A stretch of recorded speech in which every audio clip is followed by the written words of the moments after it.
Welcome to the History AI podcast, where the past comes alive with facts, anecdotes, and a dash of humor. Here are your hosts, Chuck and Marco. Hey history buffs. Welcome back to another chilling episode of the History AI podcast. I'm Chuck. And I'm Marco. Today, we're diving into a story that's part true crime, part cult horror, and all sorts of unsettling. We're talking about Magdalena Solís, the so-called High Priestess of Blood. Yeah, this one is not for the faint of heart. We're talking ritualistic murders, mind control, and a self-proclaimed reincarnation of an Aztec goddess. So, buckle up, because we're heading to 1960s Mexico, where a small village fell under the terrifying spell of Magdalena Solís. Let's set the scene. It's 1963, and we're in the tiny, forgotten village of Yerba Buena, nestled in the mountainous region of Nuevo León, Mexico. This place isn't even a dot on most maps. It's isolated, impoverished, and steeped in superstition. And when we say isolated, we mean it. The roads are barely more than dirt paths, winding through the hills. The houses are crude, made of adobe and wood, and the villagers are scraping by, surviving mostly off subsistence farming. Electricity? Running water? Forget it. Yerba Buena was basically stuck in another century. The village was home to around 50 people, mostly illiterate, deeply religious, and vulnerable. And that's exactly the kind of place that the Hernandez brothers were looking for. Enter Santos and Cayetano Hernandez, a pair of small-time crooks and conmen who saw Yerba Buena as the perfect stage for their twisted scheme. They rolled in like a couple of traveling prophets, spinning tales of mystical powers and lost treasures. They told the villagers that they were prophets of the ancient Incan gods, sent to reveal hidden riches buried in the mountains. And to access that treasure? Well, they needed a little divine assistance. And the villagers bought it. Why? Because they were desperate. They were poor, hungry, and uneducated. The Hernandez brothers promised them unimaginable wealth, gold, jewels, and divine blessings. All they had to do was submit to the brothers' teachings and participate in the rituals. But it wasn't just about money. The brothers also promised sexual favors, claiming that they could summon goddesses who would reward the faithful with, let's say, carnal blessings. It was a bizarre, twisted mix of greed, sex, and superstition, a potent combination for controlling people who had little to lose. And when the villagers started demanding to actually see these goddesses, that's when the Hernandez brothers knew they needed to up their game. They needed a goddess. They needed someone who could play the role convincingly, someone who could take their con to the next, darker level. And that's when they brought in Magdalena Solís. So, who was Magdalena Solís? To understand how she became the so-called High Priestess of Blood, we need to go back to her origins. Magdalena was born in Monterrey, Mexico, in the early 1940s.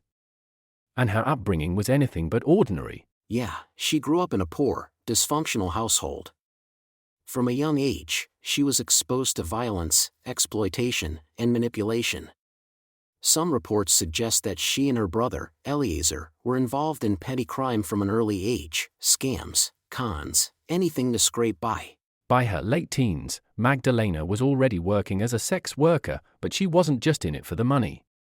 She had a knack for manipulation, a natural ability to read people and exploit their weaknesses. And Eliezer was right there with her, acting as her protector, handler, and partner in crime. But Magdalena wasn't just a common hustler. She was fascinated by the occult and mysticism. There were whispers that she dabbled in dark rituals, using her sexual allure to draw people in and control them. It's unclear how much of that is fact versus urban legend, but what we do know is that she had a powerful, almost hypnotic influence over people. And that's exactly what caught the attention of the Hernandez brothers. They met Magdalena and Eliezer in Monterrey while scouting for someone who could play the role of a goddess. Santos and Cayetano had been selling this story to the villagers about mystical deities who would bless them with wealth and power. But the villagers were getting restless. They wanted to see these goddesses with their own eyes. Enter Magdalena. Santos and Cayetano convinced her to play the role of an Inca goddess, not just any goddess, but Coatlicue, the ancient Aztec deity of death and rebirth. But they didn't realize just how deep Magdalena would go into the role. Exactly. Magdalena didn't just pretend to be a goddess. Something snapped inside her. She started to believe she really was Coatlicue, a living embodiment of divine power. And she convinced Eliezer to join her as her enforcer, her prophet, and, essentially, her muscle. It wasn't just an act anymore. Magdalena demanded total obedience from the villagers, insisting that she had supernatural powers, that she could see into their souls, and that she could rain down divine retribution on anyone who disobeyed. And the Hernandez brothers? They thought they were still in control, but they were wrong. Magdalena took over. The rituals got darker, bloodier, and far more terrifying. Magdalena Solís had gone from a street-level con artist to a self-proclaimed goddess. And with her newfound power, she was ready to take her followers down a path of unimaginable horror.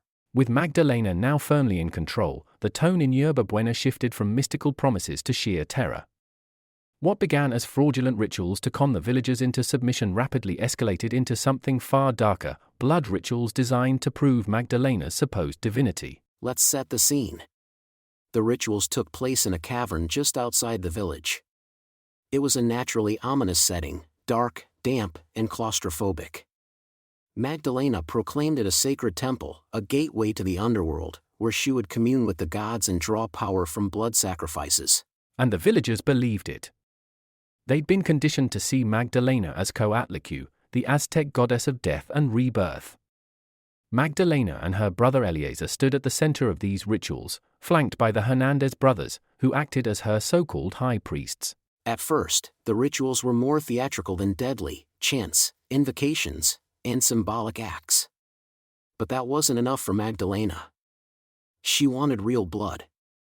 She needed to prove her power, and she convinced her followers that to unlock the hidden wealth promised by the gods, they had to perform human sacrifices. And she didn't just demand blood, she made them drink it. Magdalena crafted a grotesque blood ritual.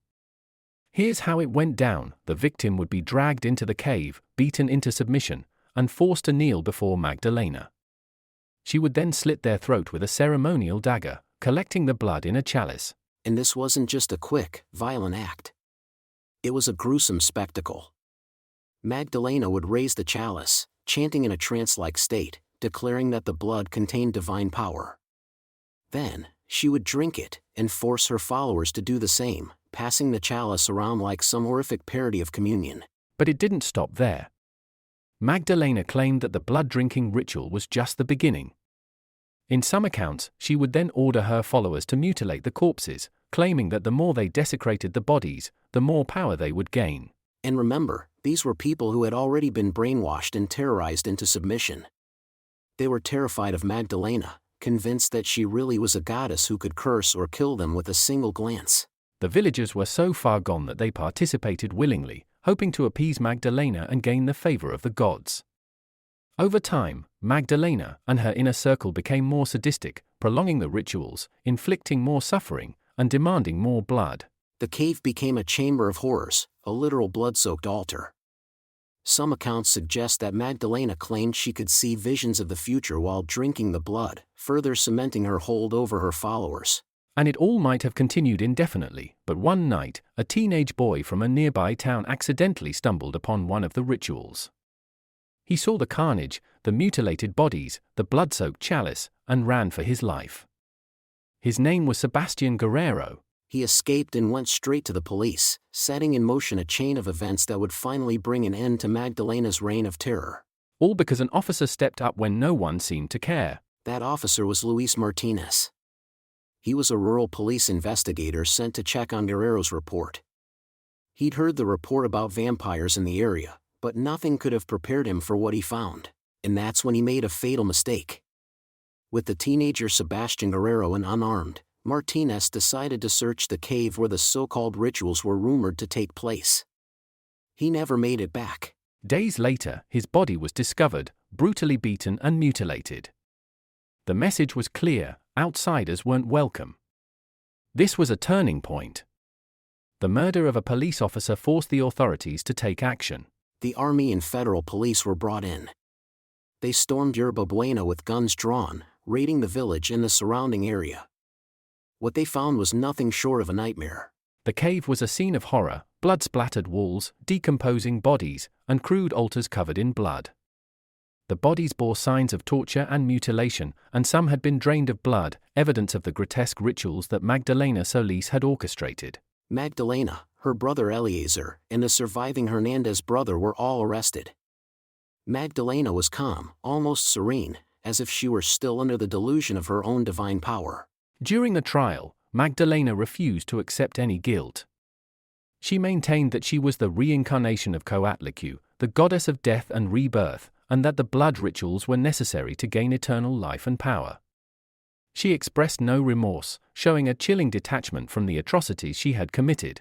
Her brother Eleazar, however, was more defensive, claiming that he had been under her spell, that she was the mastermind behind the bloodshed. The living Hernandez brother, the original con men who started the cult, also attempted to shift blame, insisting they had never intended for things to go that far. Ultimately, Magdalena and Eleazar Solís were convicted of multiple murders and sentenced to 50 years in prison each. The surviving Hernandez brother received a lighter sentence for cooperating with the investigation. As for Yerba Buena, the village was left scarred and stigmatized. Most of the villagers were too traumatized to speak, and many fled, leaving behind a ghost town haunted by the crimes that had taken place there. And the cave?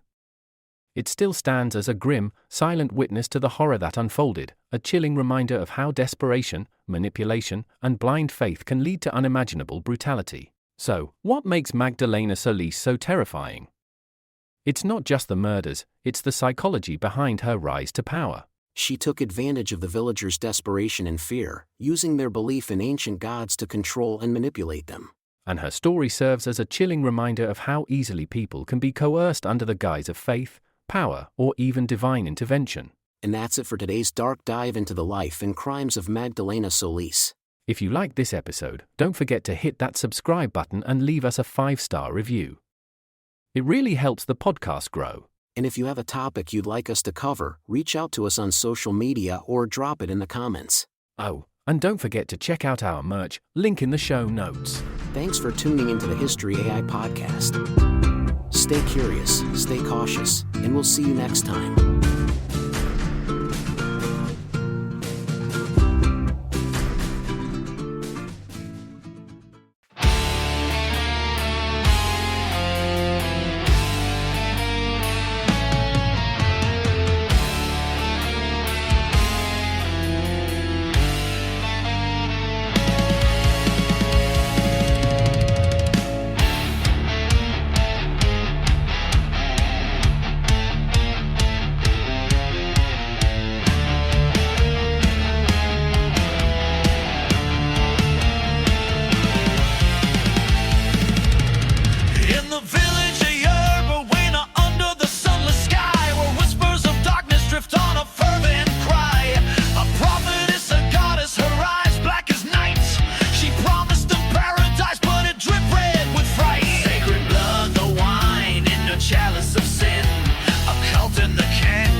Serpent's queen, I hold the keys to your wildest dreams. But behind those eyes there's a demon's grin, innocence drowned in a blood-soaked hymn. Bow down to the High Priestess of Blood. She'll lead you to darkness, drown you in the flood. In the valley where innocence died, she drank the souls and called it divine. With her brother by her side, they played God and King. But the screams of the victims made the canyon ring. She claimed she was Inca, a queen reborn, while her acolytes bled in the sacrificial storm. Black candles burned as the moon turned red, a village enthralled by the words that she said. She spoke of the gods and their hunger for pain, but her hands were the only ones soaked in the stain. She said, I am the chosen, the serpent's queen. I hold the keys to your wildest dreams. But behind those eyes there's a demon's grin, innocence drowned in a blood